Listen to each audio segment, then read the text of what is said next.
In this lecture, we are going to talk about the first physical media that is used for communication, and that is the coaxial cable.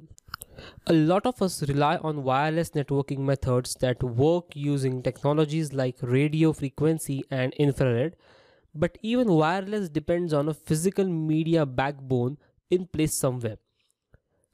And the majority of installed local area networks today communicate via some kind of cabling.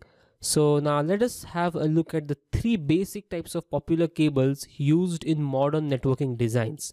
You must have heard these terms in your day to day life. The first one is the coaxial cable, which we're going to talk in this lecture.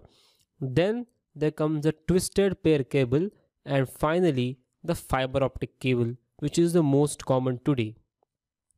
So let us now talk about the coaxial cable. What is a coaxial cable?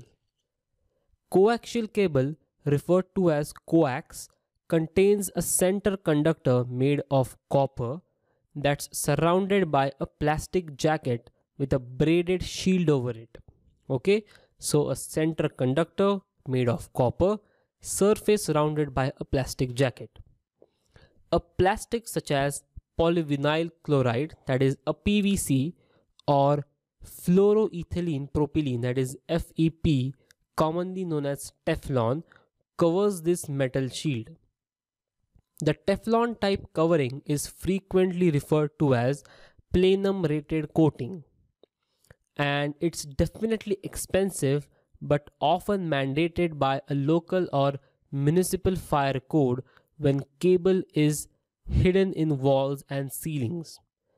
Platinum rating applies to all types of cabling and is an approved replacement for all other compositions of cable sheathing and insulation like PVC based assemblies. The difference between platinum and non-platinum cable comes down to how each cable is used and where it is used.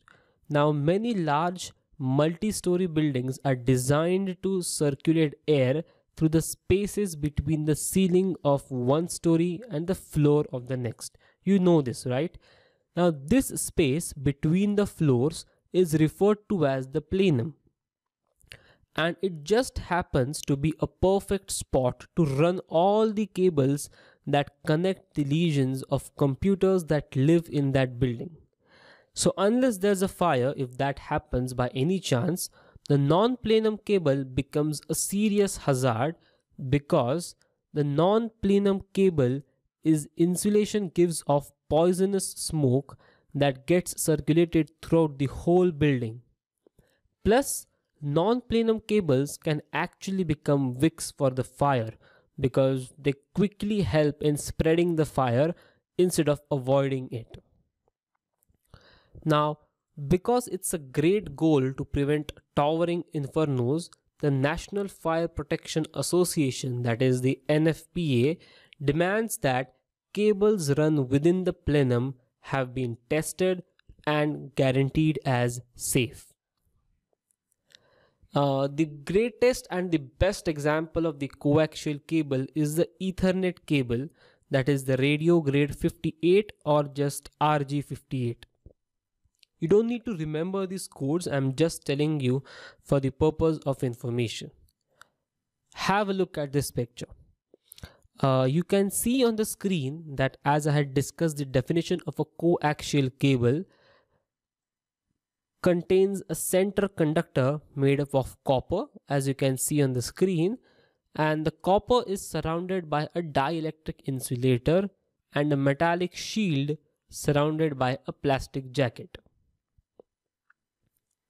So this is the actual image of a coaxial cable. Oh, and by the way, if you use a Thinnet cable, you have got to use the BNC connectors to attach stations to the network.